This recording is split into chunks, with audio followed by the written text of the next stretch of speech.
Hi all. Social media content ക്രിയേറ്റേഴ്സിന്റെ ഇൻകത്തിന്മേലുള്ള income tax application എങ്ങനെയാണെന്നുള്ള വീഡിയോ നമ്മൾ മുന്നേ ചെയ്തിട്ടുണ്ട്. മുകളിൽ ലിങ്ക് കൊടുത്തിട്ടുണ്ട്, ഒന്ന് ചെക്ക് ചെയ്യൂ. സോ ഇന്ന് ഇത്തരം ഡീലിംഗ്സിന്മേലുള്ള GST ആപ്ലിക്കേഷൻ എങ്ങനെയാണ് എന്നാണ് നമ്മൾ സംസാരിക്കുന്നത്. Welcome to entry commerce. GST എന്ന് പറഞ്ഞാൽ goods and services tax. Profit ഉണ്ടാക്കുക എന്ന ലക്ഷ്യത്തോടെ ആനുവലി 40 ലക്ഷത്തിന് മുകളിൽ സാധനങ്ങൾ വിൽക്കുന്നവരോ അല്ലെങ്കിൽ 20 ലക്ഷത്തിന് മുകളിലുള്ള സേവനങ്ങൾ കൊടുക്കുന്നവരോ GSTയുടെ പരിധിയിൽ വരും. അങ്ങനെയാകുമ്പോൾ സോഷ്യൽ മീഡിയ കോണ്ടന്റ് ക്രിയേഷൻ എന്ന് പറയുന്നത് സർവീസസ് ആയിട്ടാണ് ഡിഫൈൻ ചെയ്തിരിക്കുന്നത്. അപ്പോൾ അതുകൊണ്ട് ഒരു വർഷത്തെ വരുമാനം 20 ലക്ഷം രൂപയിൽ കൂടുതലാണെങ്കിൽ തീർച്ചയായും GST രജിസ്ട്രേഷൻ എടുത്തിരിക്കണം. ഇവർ കളക്ട് ചെയ്യേണ്ട GST എമൗണ്ട് 18%. ഇനി ഇതെങ്ങനെയാണ് കളക്ട് ചെയ്യുന്നത്? കോണ്ടന്റ് ക്രിയേഷൻസിന്റെ ഭൂരിഭാഗം വരുന്ന ഇൻകമും ഫോറിൻ കറൻസിയിലാണ് ഇൻഫ്ലുവൻസേഴ്സ് കൈപ്പറ്റുന്നത്.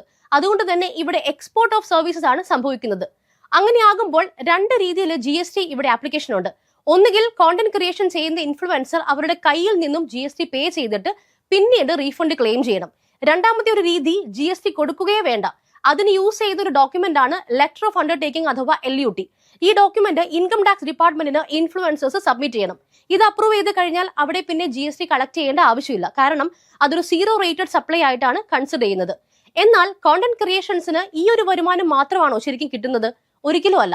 അവർക്ക് പ്രൊമോഷൻ ആക്ടിവിറ്റീസ് ഉണ്ട്, പെയ്ഡ് കൊളാബറേഷൻസ് ഉണ്ട്.